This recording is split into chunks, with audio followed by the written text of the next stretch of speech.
Kolkata ngarangdagi hawduna thase kumathoi fawa pangthokadorba National Integration Tour NIT da saruk yarunaba Ukhrul amadi Kamjong District ki manung chana leiba school mari dagi khangalaba mahiroi kun mari ngasi headquarter IJR South ki Lieutenant General Rafrup Singh lamthakrai Manipur ki leiba headquarter IJR South helipad dagi Kolkata gi tongan mafam sing maru ona Birla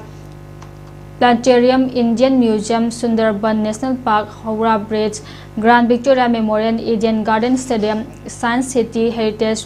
Tram Ride, Eco Park, Wax Museum, Vishwa Bengal Gate, Pangtokadarba NIT Gate, Thorom the Saruk Yarugada, Mahirus Singlam Tabagi, Thormaduga Mailina Headquarter, IJR South, Lieutenant General Supta Fundu Kibada, Manipur Si Yamna Fazava Pam Ama Obitanatana Sport K Powerhouse Amasukoide, Masidanatana Injagi Ona Football Ge Afawa Club Kolkata Leriba,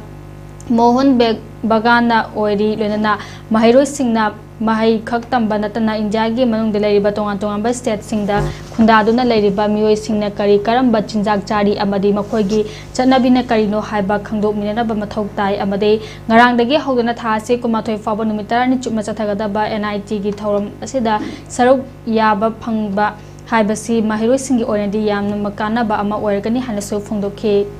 The British, when they came first to the country, to India, they established their seat of power, and from there they travelled inwards and they went to Delhi. And later on, Delhi became the capital.